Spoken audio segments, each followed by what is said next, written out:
Good afternoon to all. चलो हम आज new point की तरफ जाने वाले हैं। हम नेक्स्ट पॉइंट लास्ट लेक्चर को हमने देखा था Newton's first law of motion, और आज हमें देखना है Newton's second law of motion.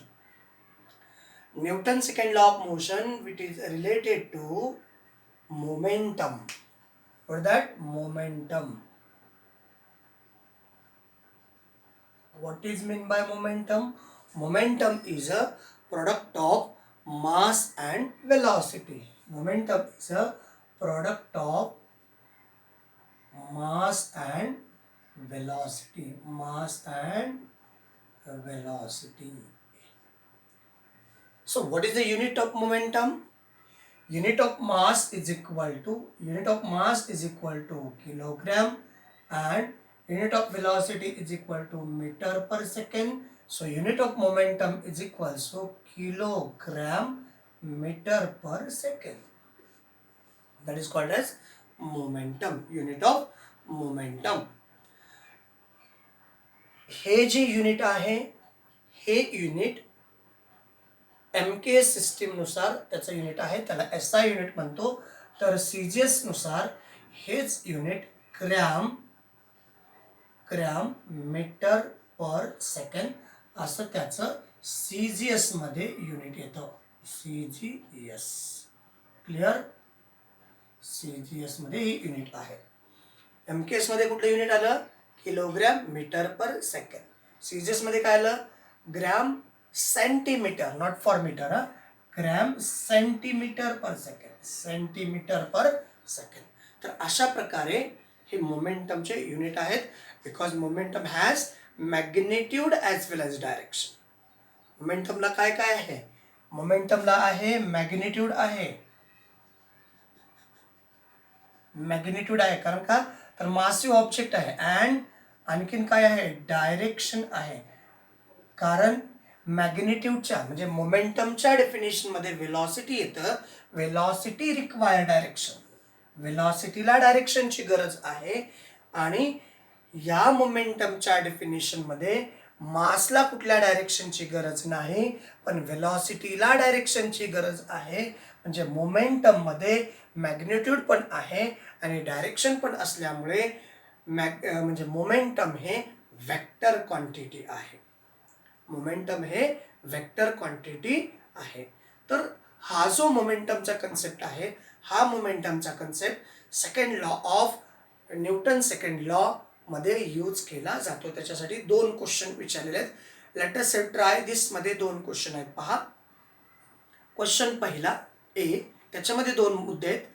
Ask your friend, तुम्ही तुमच्या मित्राला विचारायचं आहे, to drop 1 plastic ball and 1 rubber ball from the same height.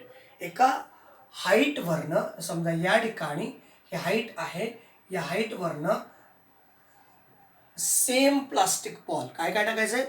Friend drop 1 plastic and 1 rubber ball from the same height. आता ही हाईट आहे, हा रबर बॉल आहे आणि हा प्लास्टिक बॉल आहे. हे दोघंही टाकल्यानंतर हे दोघंही खाली टाकले, आणि खाली एका विद्यार्थ्याला कॅच घ्यायला, you catch the ball, which ball was easier to catch and why. आता खाली एक व्यक्ती आहे, खाली हा व्यक्ती आहे, आपण काढतो आहोत. हा व्यक्ती या बॉलला कॅच करणार आहे. हा व्यक्ती या बॉलला कॅच करणार आहे.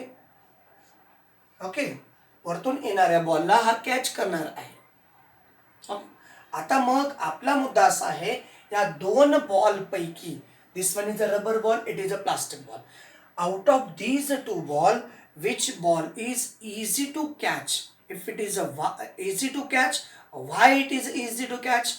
And another condition, it is not easy to catch, why it is not easy to catch? मुद्दा कळाला का? 2 बॉल सर्टन हाईट वरून खाली टाकल्यानंतर 2 बॉल आहेत. एक प्लास्टिकचा बॉल आहे, एक आहे रबरी बॉल. हे दोनही बॉल सर्टन हाईट वरून खाली टाकायचा आहेत, आणि खाली आपला मित्र कॅच करणार आहे. मग त्याला विचारायचं या दोन बॉलपैकी कोणता बॉल तू सहजरित्या कॅच करू शकला. लक्षात आलं? या दोन बॉलपैकी कोणता बॉल तो सहजरित्या कॅच करू शकला. So the plastic ball easy to catch and rubber ball it is not easy to catch. It is not easy to catch, right? Rubber ball easy catch करू शकत नाही, प्लास्टिक बॉल इझी कॅच करू शकतो. Reason लक्षात घ्या या ठिकाणी. तर रिझन जर विचार घेतला, so here is implementing momentum of each ball is different because या दोनही बॉलचं मोमेंटम काय असणार आहे, डिफरंट असणार आहे. का डिफरंट असणार आहे? मोमेंटमचा फॉर्म्युला आहे momentum is equal to mass and velocity. Momentum is equal to product of mass and velocity. Multiplication आहे. जर समजा आपण थोडासा विचार करू, याचं मास आहे 5 ग्रॅम. ओके, 5 ग्रॅम म्हणजे याला 1000 ने डिवाइड केल्यानंतर याचं ग्रॅममध्ये कन्व्हर्शन होईल. ग्रॅममध्ये कन्व्हर्शन झालं, याला 1000 ने डिवाइड केल्यानंतर 1 2 म्हणजे 0.005 किलोग्रॅम येईल. ओके, आणि त्याचा वेलॉसिटी जो आहे, त्याचा वेलॉसिटी आहे 10 मीटर पर सेकंड. वेट किती? 0.05 किलोग्रॅम. आणि मल्टिप्लिकेशन केल्यानंतर आन्सर काय येतं? याचा मोमेंटम किती येतो? याचा मोमेंटम येतो 0.05 kilogram metre per second. That is the momentum of plastic ball. So we go to the rubber ball. मुद्दा लक्षात येते का बघा? We go to the rubber ball. ह्या कन्सेप्ट मी पुन्हा एक वेळेस समजावून सांगतो, मुद्दे काळजीपूर्वक लक्षात फक्त ठेवायचे. आता आपण रबर बॉलकडे जाऊ. रबर बॉलचं कदाचित वजन याच्या दुप्पट आहे असं जर आपण कन्सिडर केलं, या ठिकाणी काय आहे, 10 ग्रॅम हे रबर बॉलचं वजन आहे. अंदाजे चाललंय सगळं कॅल्क्युलेशन, असं काही नाही की हे तुम्ही वजन वाढवू शकता. ओके, 10 ग्रॅमचं, पण वेलॉसिटी मात्र सेम आहे. त्याचं एक्झाम्पल तुम्ही बघितलेलं आहे. दोन वस्तू सर्टन हाईट वरून सोडत असताना, दोन वस्तू वेगवेगळ्या वजनाच्या, लास्ट लेक्चरमध्ये इवन तुम्ही 8th स्टँडर्डमध्ये म्हणा, एका सायंटिस्टनी एक कन्सेप्ट, व्हॅक्यूम एरियामध्ये जेव्हा दोन ऑब्जेक्ट, डिफरंट वेट असणाऱ्या दोन ऑब्जेक्ट जेव्हा तुम्ही त्या ठिकाणी सोडता, सर्टन हाईटवर सोडता, तर दोघांचा वेलॉसिटी सेम असतो. लक्षात घ्या, फक्त मास डिफरंट आहेत but velocity is to be same. याचं ऑब्झर्वेशन व्हॅक्यूममध्ये केलेलं आहे. मग आपण काय केलं, 10 ग्रॅम आहे, याचं वजन किती आहे, 10 ग्रॅम. 10 ग्रॅमला डिवाइड केल्यानंतर 1000 ने किती येतं, 10 ग्रॅमला 1000 ने डिवाइड करा, 1 2 3, एक कॅन्सल इथं किती येईल, याचं वजन येईल 0.01 किलोग्रॅम.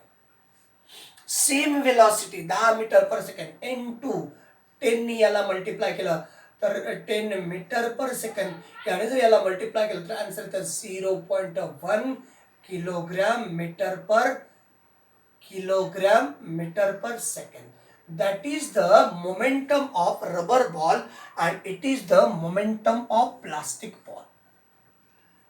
मुद्दा लक्षात घ्या, प्लास्टिक बॉलचा मोमेंटम काय आहे, कमी आहे. रबर बॉलचा मोमेंटम जास्त आहे. त्याच्यामुळं रबर बॉल इझी कॅच करू शकतो as compare to plastic ball. चला, मुद्दा क्लिअर झाला का तुमचा? पहिला क्लिअर करून घ्या. मुद्दा क्लिअर झाला का? All clear? सगळे कळते सगळ्यांना? हा बॉल या ठिकाणी आला असं आपण इमॅजिन करू. या व्यक्तीच्या हातात हा बॉल आलेला आहे. थोडंसं इमॅजिन करूयात. इकडनं पण आपण वाटलं तर एखादा व्यक्ती दाखवूयात. या ठिकाणी हा दुसरा व्यक्ती आहे, याने पण हा बॉल कव्हर केलेला आहे. हा बॉल त्याने त्याची पकडलेला आहे. या ठिकाणी हे दोघ जण बॉल पकडतात. आणि पण मग या दोघांना जेव्हा विचारलं, थोडंसं चित्र रंगवू आणखी, ओके, या दोघांना जेव्हा विचारलं की बाबा कोणता बॉल तुम्ही इझिली कॅच करू शकता, हाच व्यक्ती इकडनं कॅच करतो आहे, तर अशा प्रकारचं आता पहा या ठिकाणी मोमेंटम कुठल्या ऑब्जेक्टसाठी जास्त लागला, रबरी बॉलसाठी, रबर बॉलसाठी मोमेंटम जास्त लागला as compare to the plastic ball. Formula आहे, बाकी काहीच नाही केलेलं. हे जे आहे मास आहे, मास ग्रॅमचं किलोग्रॅममध्ये कन्वर्ट केलेलं, बाकी काहीच नाही केलेलं विद्यार्थी मित्रांनो आपण. तर आपण हा फॉर्म्युला आहे, या फॉर्म्युल्यामध्ये फॉर्म्युला काय लक्षात येते का, फॉर्म्युल्यामध्ये momentum is equal to mass, या ऑब्जेक्टचं मास 0.01 किलोग्रॅम असं कन्सिडर केलंय. अंदाजे त्या बॉलचं मास आपण 10 ग्रॅम घेतलेलं होतं. 10 ग्रॅमचं किलोग्रॅममध्ये कन्व्हर्शन केलं, त्याचा वेलॉसिटी सेम आहे. कारण सर्टन हाईटवरनं मी काय सांगितलं, फक्त जर फ्रिक्शन होत नसेल व्हॅक्यूममध्ये दोघांचा वेलॉसिटी सेम असतो. ओके, मग ह्या अंदाजे चाललं हे सगळं कॅल्क्युलेशन. तर वेटवरून मोमेंटममध्ये चेंज होतो, त्याच्यामुळं याचा मोमेंटम कमी आहे, याचा मोमेंटम जास्त आहे. त्यामुळं आपण प्लास्टिक बॉलला सहजरित्या कॅच करू शकतो as compare to the rubber ball. Because reason काय, वाय विचारलं, and why momentum of the plastic ball is less as compare to the momentum of rubber ball. म्हटलं तर लिहू का, momentum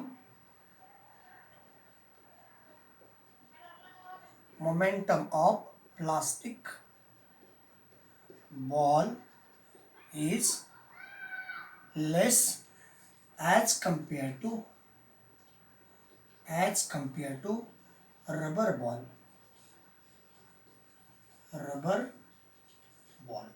Therefore we catch easily. Which ball is we catch easily? Plastic ball we catch easily. Now goes to the question number 2. Ask your friend काय है, to throw a ball towards you at a slow speed. Ask your friend to throw a ball towards you at a slow speed. आता दुसरी condition आहे. आता तुम्हाला काय करायचंय, हा जो बॉल आहे दोन्हीपैकी कुठलाही एकच. इथं डिफरन्स काय होता पहिल्या क्वेश्चनमध्ये लक्षात घ्या, तुम्हाला लक्षात आलं पाहिजे नेमकं काय ऑब्झर्वेशन आपण करतो आहोत, आपलं काय चाललेलं आहे याचं क्लिअर कट माहिती असली पाहिजे. चला ओके, मोमेंटमचा formula right down once again. What is the formula of momentum? मोमेंटमचा फॉर्म्युला सांगा. Momentum is equal to what, mass into velocity. चला क्वेश्चन नंबर 2. आता तुम्हाला काय करायचंय, तुमचा एक मित्र असा आहे आणि त्याला तुम्ही सांगताय की तू माझ्याकडे बॉल स्लोली फेक and try to catch it. हा मित्र आहे तुमचा. तुम्हाला सांगितलं की भाऊ हा जो बॉल आहे ना, याच्या हातात बॉल आहे, हा बॉल माझ्याकडं फेक. हा बॉल तुम्ही त्याला फक्त सांगायचं आहे we throw the ball slowly and we catch the ball.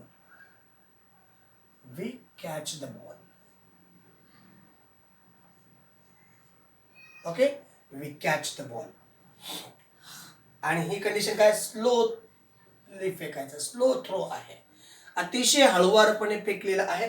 आता या ठिकाणी हळुवारपणे जेव्हा फेकता, मास काय असणार आहे बघा, त्याच्यामध्ये चेंज काय होतं, वेलॉसिटी चेंज.